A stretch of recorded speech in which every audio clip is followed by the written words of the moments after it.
அதிமுகவுடைய எம்எல்ஏக்களோட கூட்டம் வந்து இன்னும் முடிவு வரல. அதாவது இது வந்து ஒரு அதிகாரப்பூர்வ, இது வந்து ஒரு முக்கியமான ஒரு ஃபார்மலான விஷயமா இருக்கிறது. ஒரு ஒரு ஒரு மிக முக்கியமான சம்பிரதாயத்தை எதிர்கொள்றதுக்காக அந்த கூட்டம் நடக்கிறது. அந்த கூட்டத்தில் வந்து நடந்திருக்கதாகவும் நடக்கலன்னு தகவல் வந்துருச்சு, முடிஞ்சதாகவும் முடியலன்னு தகவல் வந்துருச்சு. அதில் வந்து அடிப்படையில் பார்க்க வேண்டியது என்னன்னா, மூத்த அமைச்சர் பெருமக்கள் வெங்கையா நாயுடு இருந்ததுனால அங்கே கிரீம்ஸ் ரோடில் காத்திருந்தாங்க.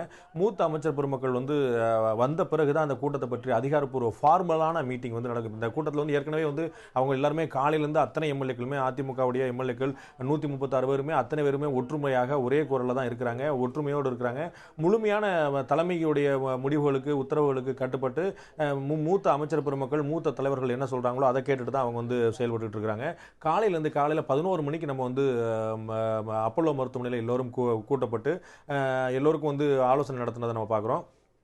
அந்த ஆலோசனைக்கு பிறகு அவங்கெல்லாம் வந்து மதிய உணவுக்கு பிறகு அவங்க வந்து திரும்ப வந்து அவங்க எல்லாருமே வந்து மாலை 6 மணிக்கு இங்கே கூட்டம் நடக்குங்கிறது அறிவிக்கப்பட்டது. மாலை 6 மணியோட கூட்டம் வந்து முதலமைச்சர் உடல்நிலை மற்றும் மத்திய அமைச்சர் வெங்கையா நாயுடைய வருகை மற்றும் மூத்த அமைச்சர் பெருமக்கள் அப்போலோவில் இருக்கிறது, இது போன்ற நிகழ்வுனால அந்த கூட்டம் வந்து அதிகாரப்பூர்வமாக இன்னும் வந்து அந்த கூட்டம் நடந்து முடியல. மூத்த அமைச்சர் பெருமக்கள் வந்துட்டு இப்போ சபாநாயகர் வந்து நீங்கள் கேட்டீங்க, சபாநாயகர் கலந்து கொள்ளக்கூடிய வாய்ப்பு இல்லை. காலையில் மருத்துவமனையில் நடந்த கூட்டத்தில் வந்து தங்களுடைய கட்சியோட தலைவர் அப்படிங்கிற முறையிலும் தமிழகத்துடைய முதலமைச்சருங்கிற முறையிலும் அப்போதான் வந்து அந்த எப்படி மூத்த அமைச்சர் பெருமக்கள் மற்ற கட்சிகளை சேர்ந்தவர்கள் எல்லாரும் வந்திருந்தாங்களோ அதுபோல தான் சபாநாயகர் வந்திருந்தார். சபாநாயகர் வந்திருந்தது காலையில் அப்போலோ நடந்த எம்எல்ஏக்கள் கூட்டத்துக்காக அல்ல, சபாநாயகர் தமிழக முதலமைச்சருடைய உடல்நிலை பற்றி தெரிந்து கொள்வதற்காக அந்த இடத்துக்கு வந்திருந்தார்.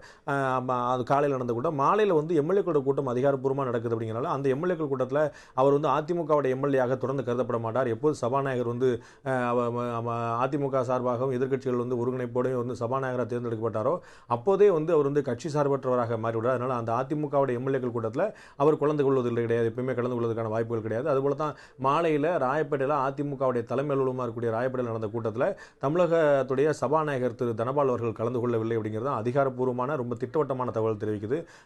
திரு தனபால் அவர்கள் மாலையில் ராயப்பேட்டையில் நடந்த கூட்டத்தில் கலந்து கொள்ளவில்லை. காலையில் அவர் வந்ததுமே கூட கிரீம்ஸ் ரோடில் இருக்கக்கூடிய அப்போலோ மருத்துவமனைக்கு வந்ததுமே கூட தமிழக முதலமைச்சருடைய உடல்நிலை பற்றி கேட்டறிந்து கொள்வதற்காகத்தானே தவிர எப்படி அமைச்சர் பெருமக்கள்லாம் வந்தார்களோ, எப்படி பிற கட்சி தலைவர்கள்லாம் வந்தார்களோ, எப்படி முக்கிய பிரமுகர்கள்லாம் வந்தார்களோ, அதுபோல தமிழகத்துடைய சபாநாயகர் இருக்கக்கூடியவர் தமிழகத்துடைய முதலமைச்சருடைய உடல்நிலை பற்றி தெரிந்து கொள்வதற்காக காலையில் வந்தார். அதுவும் எம்எல்ஏ கூட்டத்துக்காக இல்லை. காலையில் நடந்த எம்எல்ஏ கூட்டம் வந்து அதிகாரப்பூர்வமற்ற முறையில் அதிமுக அடுத்த கட்டமாக என்ன செய்ய வேண்டும் அப்படிங்கிற பற்றின ஒரு கூட்டம். மாலையில் நடக்கக்கூடிய கூட்டம் தான் அதிகாரப்பூர்வமான எம்எல்ஏக்களுக்கான கூட்டம். அதனால தான் அது கட்சி தலைமை அலுவலகத்தில் மாலையில் நடக்குது. அதிகாரப்பூர்வமான கூட்டம் மாலையில் கட்சி அலுவலகத்திலையும், அதிகாரப்பூர்வமற்ற முறையில் முதலமைச்சர் உடல்நிலை பற்றியும் அடுத்த கட்டமாக செய்ய வேண்டிய விஷயங்கள் பற்றியும் எல்லோருடைய ஒற்றுமை பற்றியும் தொடர்ந்துள்ளதுக்காக தான் காலையில் வந்து அங்கே மருத்துவமனையில் வந்து ஆலோசனை நடந்தது. அது ஒரு கூட்டம் அல்ல, ஒரு ஆலோசனை. எல்லா எம்எல்ஏக்களும் சேர்ந்து மாலையில் நடந்த கூட்டத்தில் அமைச்சர் பெருமக்கள் சில நீலோஃபர் கஃபில் உட்பட, செல்லூர் ராஜ் உட்பட, நம்ம முன்னாள் மேயர், மதுரை மேயர் திரு ராஜன் செல்லப்பா உட்பட பலர் வந்து அங்கே இருக்கிற பார்த்தோம். நிறைய திரு செங்கோட்டையன் உள்ளிட்ட மூத்த எம்எல்ஏக்கெல்லாம் கூட வந்திருந்ததை பார்த்தோம். அமைச்சர் மாஃபா பாண்டியராஜன் அவர்கள், கே பாண்டியராஜன் அவர்கள் அவரும் வந்திருந்ததை பார்த்தோம். அவங்க எல்லாரும் நிறைய அமைச்சர் பெருமக்கள் அங்கே ராயப்பேட்டையில் அதிமுக தலைமை அலுவலகத்தில் இருக்கிறாங்க. ஆனால் எல்லா அமைச்சர்களுமே வரல. இன்னும் மூத்த அமைச்சர்கள் சிலர் வந்து இன்னுமே வந்து அப்பல்லோவில் தான் இருக்கிறாங்க.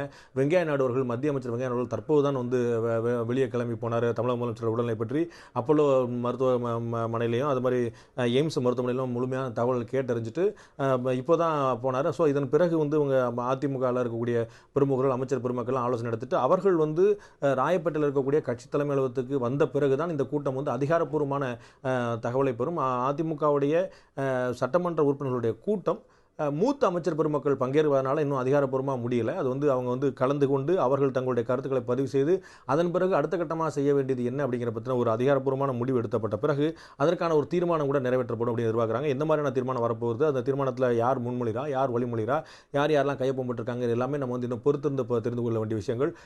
தமிழக சட்டமன்றத்தில் இருக்கக்கூடிய அதிமுகவுடைய உறுப்பினர்கள் அத்தனை பேருமே அதிமுக தலைமை அலுவலகத்தில் இருக்கக்கூடியது பார்க்குறோம். சில அமைச்சர் பெருமக்கள் இருக்கக்கூடிய பார்க்குறோம். கே பாண்டியராஜன் அவர்கள், அதே போல் நீலோஃபர் கஃபில் அவர்கள், இவங்க எல்லாமே அங்கே இருந்ததை பார்த்தோம் ராயப்பேட்டையில் தலைமை அலுவலகத்தில். இன்னும் மூத்த அமைச்சர் பெருமக்கள் சிலர் வந்து அப்பல்லோவில் இருக்கிறனால அவர்கள் வருவதற்காக காத்திருக்க வேண்டியிருக்குது.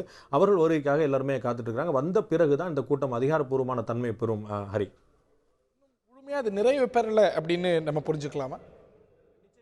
அதுதான் தகவல். முழுமையா நிறைவு பெறலங்கிறதுல முழுமையா தொடங்கலங்கிறது. அதாவது இது வந்து ஒரு ஃபார்மாலிட்டி. நம்ம வந்து இது வந்து ஒரு எம்எல்ஏக்கள் எல்லாருமே வந்து அவங்க எல்லாருமே அதிமுக தலைமையில இருக்கிறாங்க.